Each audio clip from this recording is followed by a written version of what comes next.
Journal Day.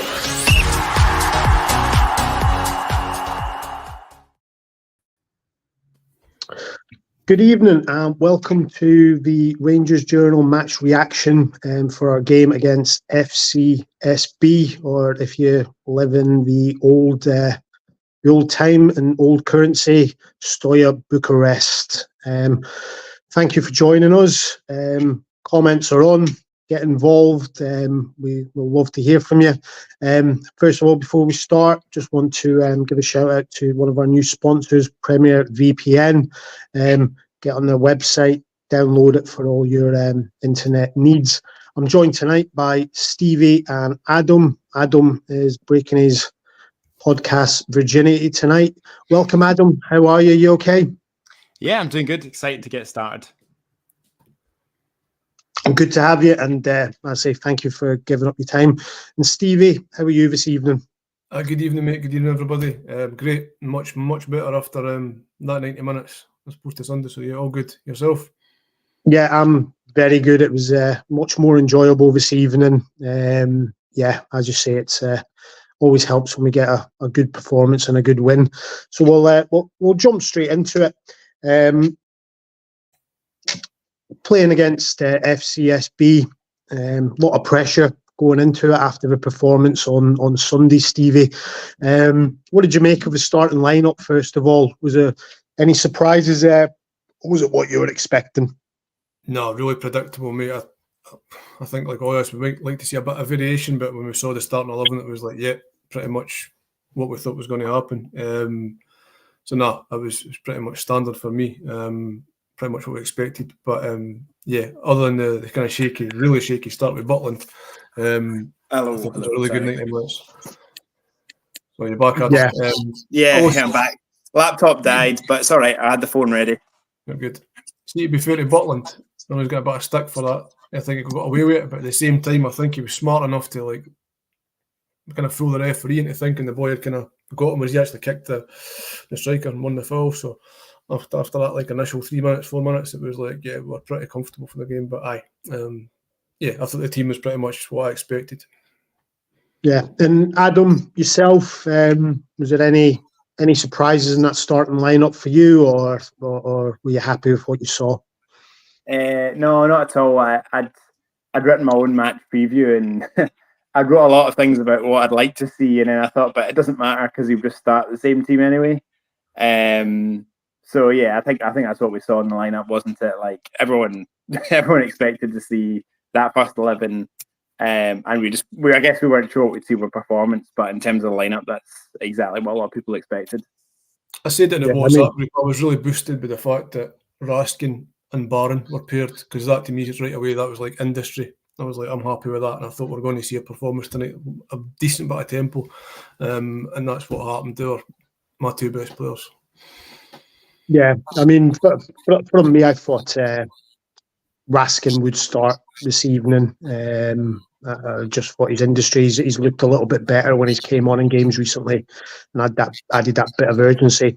You've mentioned it there, Stevie. We were looking for a good quick start, and unfortunately, we sort of got in a bit of a muddle with Butland. I personally, I know we said it was on Ali McCoy was saying on the commentary, thought we got away with one. I thought it was a foul on Butland. When you look back at we're going back, Alfredo Morelos against Dortmund, Dessers against Celtic, when they're putting the foot in front of the defender. I thought it was a foul, but I thought Butland was taking a bit of a chance. What was your thought on that, Stevie? Yeah, I completely echo your sentiments there. I thought he got away with it. Technically, probably was a foul, but yeah, my heart was in my mouth. I was like, oh my god, this is the worst possible start.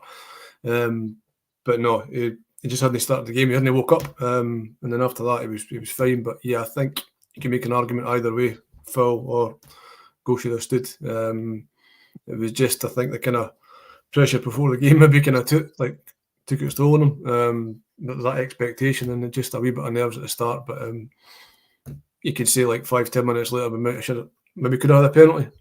So these kind of things do even themselves out. So yeah, I say we got away with it slightly, but it was fine after that. Yeah, and then after that, Adam, we seem to have quite a lot of the players you would expect at Ibrox, with the crowd behind them. And then we pretty much get off to really the perfect start. 10 minutes in, Cherney laying one on, and Lawrence getting the goal. What was your what was your thoughts behind that goal? Yeah, I thought it was a good use of a throw-in. I thought it was quite ambitious. I don't know if maybe casting the mind back a little bit. It feels like a long time ago now, but in the result in Betis, in Seville, against Betis, we used it. It was a good use of a throw-in to get the opener then. And I thought it was similar tonight. I thought we took advantage. They were sleeping a little bit, and we got it out quickly. Kenny with really good cut back, and then Lawrence loves to shoot. We all know he likes to shoot, and I thought maybe a little bit of luck. You do expect keeper to be saving that, but it's one of those things where you keep creating the chances, you get the goals. And I thought it was nice to see us get a bit of a luck for a change, wasn't it? Yeah, I mean the keeper. If it's against you, you're probably thinking the keeper could probably do a bit better. But we'll take it. And against Stevie tonight in the game, it looked like we were actually shooting from distance. It's something we've not really been seeing in games. Do you think that has been a conscious change? Do you think Clement has said, let's start having a bit of a go? Because obviously the second goal then comes and it's from Cherney, where again it's from distance. Yeah. I think they've got to, because obviously Dessler isn't really a goal threat just now. He's not really offering anything as a goal threat, so I think the midfielders have got to step up. We've been crying out for that, and it was a good move. I've said before there, Lawrence, he loves to just shoot on sight, and that's a great thing to have in your locker. It was a really good finish. I mean, I know it was a bit of a bobble, but he's hit the target, he's made the goalkeeper work. That's all you can really do. But yeah, you've got him, you've got Cherney, even Dio. He's trying to. Dio, when he came in, I think he looked more of a goal threat, but he's still got that there. Just needs to work on it a bit. So, yeah, midfielders definitely need to contribute, especially when we're so short up front. Although tonight is probably the best I've felt about the strike force by the end of the game. Igaman, Zach coming on. So yeah, there's definitely more positives up front tonight for me. Yeah, and as I say, the second goal came not long into the first half. After the first one, it was a loose ball from the Stoya player, and Cherney has picked it up, and he's curled one into the far corner with his weaker foot. Adam, do you think that Cherney is going to be a big player for us? I think he's shown it really in glimpses, and I said in another podcast last week, I think he's been treated a bit harshly. How do you see the way he started with us and what he can give to the team? What's your opinions? I think Cherney, the first time I saw him in person was at the Kiev game. We lost 2-0, and he came on when we had 10 men, and my immediate thought was, this is a winger who he's not a wide player. He's a wide forward. He's a guy who specialises in getting goals, assists, and he does that by being in the final third. And I, watched that game, and listen, circumstances we were at 10 men. He spent the whole game tracking his fullback, and I think that's something we've seen a lot. We play him in these games, and he spends the whole time. He does a good job, I think, getting back and helping Tav out and tracking his fullback. But that's not what he does. This is a guy who's in the final third. He takes shots. He's a high volume guy. He takes shots. He crosses. We've seen it away in Kiev, away in Poland, I suppose, with that great cross for Dessler's equaliser. And I do think maybe Clement's seen that more. And I think that was the case tonight. Whenever there was a loose ball, whenever we had the ball in the final third, he was there and he was popping up. He was having a shot. He was getting the ball. He was taking his man on. And I think, we've seen this against St. Johnstone as well. But, at the end of the day, I think he will be a big player for us if we keep him involved in the final third. Forget about this guy as a winger. At the end of the day, he's almost like an extra striker. He's an inside forward. And I think we've seen that tonight. And we've seen the kind of the dividends from that with his 2 goals. And obviously the assist for the first as well. Yeah. And I'd say through the first half, Stevie, we didn't really look in much danger. It didn't really pose us much of a problem at the back. And I think we've mentioned it before, but I think that came from Barron and Raskin in the midfield. I think, in my opinion, Barron in the first half, while he was working hard, he gave away a few sloppy passes.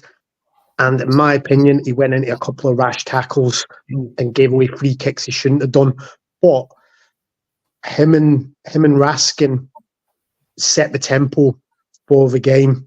And as the half wore on, we could have maybe have got a third before half time, went in at 2-0. At half time, what were your feelings, Stevie? What were you wanting to see come the second half? More of the same, really. I completely concur with what you're saying about the tempo for Raskin and Connor Barron. One thing I'll say about Barron, just before the first goal, he put a ball into Cherney. I think it was about 30 seconds before the first goal. It was a great pick out, led to the throw-in. So I think that part of his game he can work on, but it gives you so much application and industry. I wish every Rangers player, even on Sunday when we were dreadful, he was the one kind of guy you thought, he's really putting it in. So we'll kind of, we'll work on things, he will improve certain aspects of his game. But certainly, I wanted more of the same. I didn't want him to just take the foot off the gas. We started well, we kind of throttled that team, and then we kind of put the boot down on them in the second half. We got another couple of goals, so it was more a case of just continue the momentum and don't take the foot off the gas, because I think we all, if we finish 2-0, it's a decent result, but we all wanted to see a proper 90 minutes, and I think we got that. Even with the subs, bringing the youngsters, that was really promising. We all love to see that as well. So it was a really, really, pretty much the perfect night for Full Clermont, as far as I'm concerned. And Adam, I just want to bring up a comment that Paul has made about the referee, saying practically giving us nothing. I've got to disagree with that, Paul. I thought the referee was sort of both ways. I thought some of his decision making was a little bit erratic. I thought that there was going to be a red card in the game. Not even sure who for, whether it be a Rangers player or a Stoya player. Adam, what in these European games, we obviously know the referees are a little bit more harsh than what the Scottish referees would be. How did you see that first half, especially with the discipline? And I'm thinking about like when Tavernier went in on the goalkeeper, gets a yellow card. He then manages to go the rest of the game walking a tightrope. How did you see our discipline and what the referee was sort of maybe given in that first half? And do you think he wasn't giving us anything? Is Paul right, or am I in the right and Paul's talking nonsense? No pressure. Yeah, I think it's an interesting one with the European refs. I think we can all think back to when Gerrard was the manager, that home game against Villarreal, the ridiculous Candé sending off. You only have to look at this season with Hefty getting sent off. I feel like it's quite easy to. I feel like you could put two Rangers fans in front of the same game. Well, actually, like we've seen tonight, put two Rangers fans in front of the same game in Europe, and they'll give you different opinions in the referee. I thought as the game wore on, actually, I thought he was maybe a little bit harsh on Rangers. I thought there was a couple of clear fouls toward the end of the game that he didn't give. And I find that quite frustrating. And I feel like maybe European referees, they maybe take the kind of tone of the game, and they kind of referee based on that. And I think that first half was very frenetic at times because Rangers were on the front foot. Stoya were panicking a little bit, and I think he took that into account and maybe looked a little bit harshly at Rangers. Maybe we were being a little bit too physical. And then in the second half, Stoya were the ones backing off and giving away, quite clear fouls to try and disrupt the play, and the referees giving it play on. Maybe he feels like it's a team that's backed into a corner, so they've got no other decision. I feel like it's quite hard to assess a European ref because at the end of the day, they're kind of refereeing by their standards, so you can go from one game to another.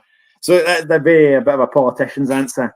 And I feel like second half, maybe the referee was a little bit harsh. And I think maybe that's what you think of as a fan. You just remember the ones you didn't give. But I do kind of agree in the first half, maybe he was just trying to calm the game down. Yeah, I think the referee's got to remember this is a contact sport. You know, that wasn't an overly physical game of football. That was just a game of football. You know, I think he was trying to be more involved than he had to be. And I think he did miss a few. One with Suter at the end, a couple of strange decisions. So, yeah, sorry, Tom, I can agree with Paul there. That referee was pretty shocking. But you know, it's all about consistency. Like we see with Scottish referees, like you watched that McCoist mentioned in the commentary, the Villa game the other night, I think it was. Referee let everything go, you know, and it flowed really well. So, yeah, referee was a bit too card happy. No, I totally agree with you, Stevie. I think football in general these days is too many fouls given, and like I say, you want to see a free flowing game, and unfortunately, referees do make it about themselves. Just before we got to half time, Tom Lawrence, he'd had an all right first half. He'd obviously scored, was putting himself about, picked up a bit of an injury, so hopefully that isn't anything serious, because you know we need the squads. We've got big games coming up, lots of games. We need everyone available. He was replaced at half time by Diomande to play in that sort of number 10 role. Stevie was talked about by Rami sort of being wasted out on the left. He was in and out of the game tonight. We didn't see a huge amount of him. Would you have liked to have seen him put into that number 10 role, and then maybe McCausland or Lovelace maybe even coming out on the left-hand side, or were you happy with Diomande coming in there and keeping that sort of like that solid middle of the park?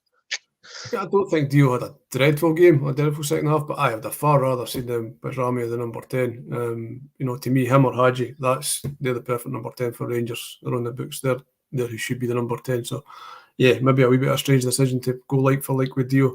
But, yeah, it was, you know, that game was won at half time, but, you know, he didn't do too badly. But Barjami was on the periphery of the game in the first half. He kept kind of saying it in our WhatsApp chat. We want to see him more involved, so that would have been the perfect opportunity. So, yeah, I think that would have been would have made a lot more sense to put him in there, because he's so creative. His touch and his weight of pass is just, you know, something to behold. So maybe I'll get his chance.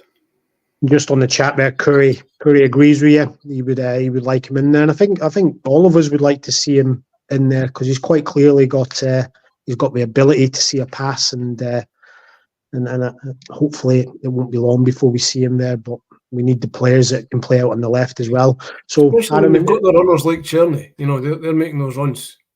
You get so many assists. You know, makes sense to put him there. Yeah, most definitely. And we say that, Adam, into the second half. We get the third goal for Cherney, and it was a nice goal. Don't get me wrong, but for me, it was just so simple. A pass into Raskin, out to Tavernier, who's played it into Diomande, and he's played it first time, and Cherney's, you know, done the rest. That's the sort of football we need to be seeing.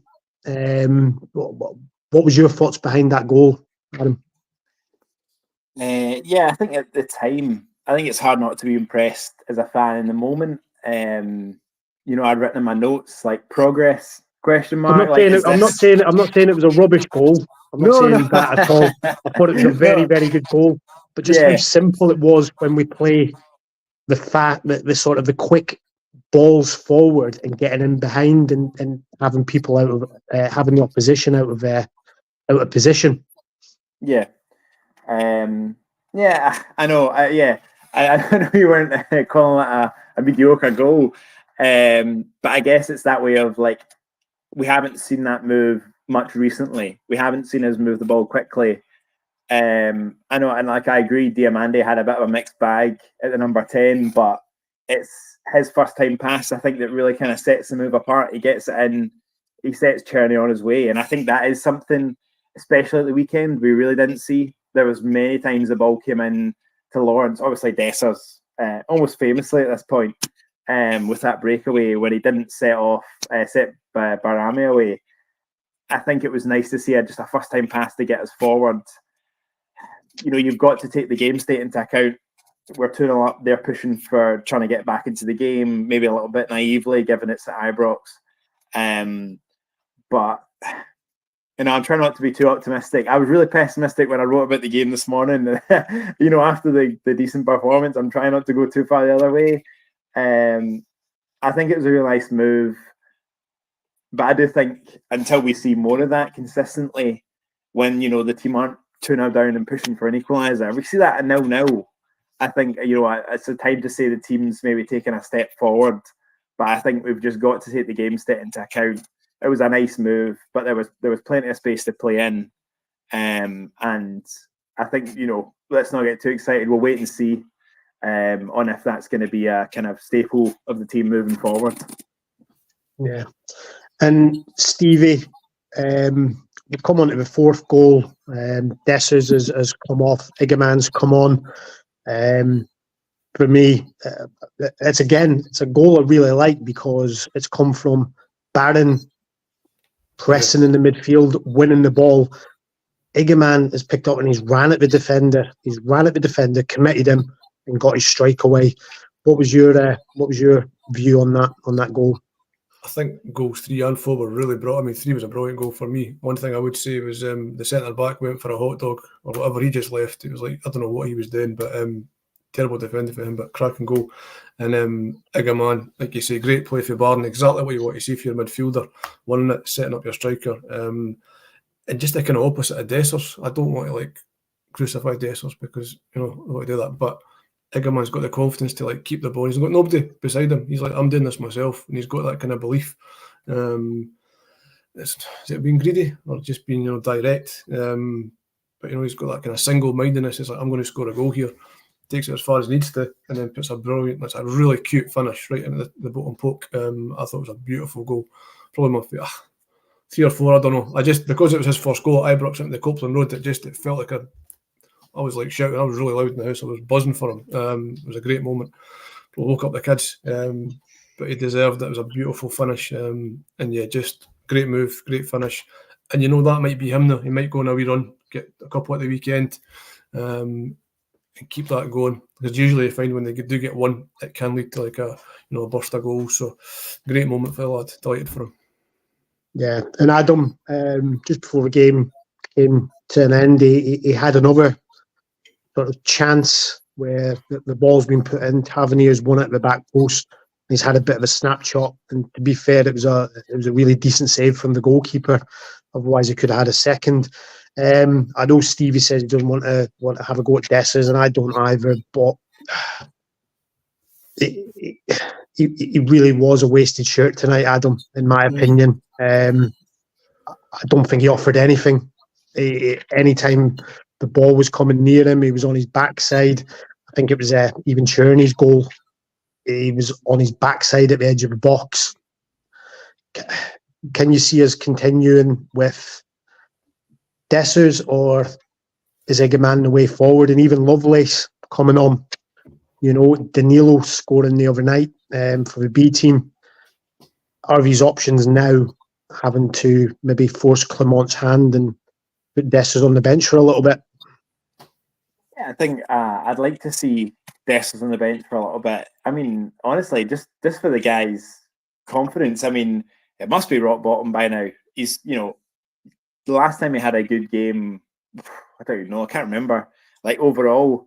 And I feel like part of that is like Dessers, Clement just keeps playing him. And I think obviously like maybe he does some of the things Clement wants, but at the same time, like, as the fans are getting frustrated, Dessers is getting frustrated, and then his teammates are getting frustrated as well. I feel like he almost should have been withdrawn before now. So I think Iggerman forcing his hand, I think it's a good thing. He obviously left the pitch in tears tonight. We don't know if that's because of his serious of his injury or whatever. But I think, you know, Iggerman's a different type of forward. And I think, you know, I'd like to see what Iggerman could do with a bit of a run in the team. Danilo getting a goal there night's good. I mean, you always want to have options. You want to have fit strikers. You want the manager to use them as well. Like, you know, a way to come on. It took way too long for Egerman to be introduced when Dessers had toiled up to that point. So hopefully that goal tonight is just, as Stevie says, it's a bit of a start of something.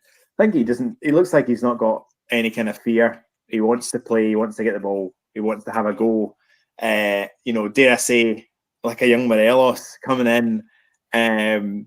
Just a nice reminder of a guy who just wants to play football, he wants to score goals. At the same time, it can be frustrating, but also it feels refreshing in this team at the moment, I think, when we've looked a little bit allergic to scoring goals at times. Yeah. So, Stevie, we won 4-0 on to St Mirren at the weekend on Sunday. My sort of fear is that we go back to the turgid, slow play. Do you think that's going to happen, or do you think this can be a real sort of launching pad for us now? Especially with Aberdeen coming up next Wednesday. Exactly. There's so many big games coming up between now and the next international break in a couple of weeks. I think it's like 2 weeks, is it? Yeah, huge games. So another 4-0, please, on Sunday. You know, kind of same type of performance. Go out and really just grab the game by the scruff of the neck. Put a couple of early goals in. You know, build that confidence. Keep the momentum going. Because we've got 3 really huge away games coming. But what you've mentioned, those other players like Danilo's coming back. You know, Lovely's getting a game tonight. Egerman, you know, there's a lot of kind of more attacking intent. Hadji's to come back as well after his ban. So, you know, there's actually a lot more options up front for the manager quite soon. So that's pretty well timed. Even Dessers, I don't want to write the guy off because I hate writing Rangers players off. Maybe he's not a lone striker. Maybe if we were to switch the formation to a 3-5-2, we've got a striker beside him, you might get more out of him. You know, give the guy a chance. He has scored some brilliant goals for us in the past, so you never know. He might still have a contribution to make. Yeah, definitely. So we're going to wrap up there tonight, guys. We've got a pod on tomorrow evening, which we'll be looking forward to the game on Sunday. Go a little bit more in depth to the game tonight. Obviously, like and subscribe to our YouTube channel. We're on Facebook. We're on TikTok. Please tell your friends about us. Stevie, before we go, any final words? No, just thanks to everybody for taking part. I'm sure you all enjoyed that tonight as much as I did. And follow. Definitely. Thanks again for coming on, Stevie. Always a pleasure to have you. And Adam, any final words before we finish? No, same, Stevie. Thanks, everybody. One thing, I mean, just a shout out to Leon Balogun. What a substitute to have. What a guy who can come in. What a shift he did tonight. You know, you'd pay a lot of money for a guy like that to sit on the bench and come in when you need him, and he did it tonight. So that's my shout. No, totally agree with you there, Adam. And again, thank you for giving up your time and coming on. Real pleasure having you on, and I'm sure we'll see you on pods going forward. So thank you again for everyone getting involved in the comments. As I've said before, you guys make this pod. We love interacting. That's why we do it. We do it for the fans because we love the Rangers. So great performance tonight. Let's hope it continues to Sunday. And just remember, every night is the Rangers Journal night.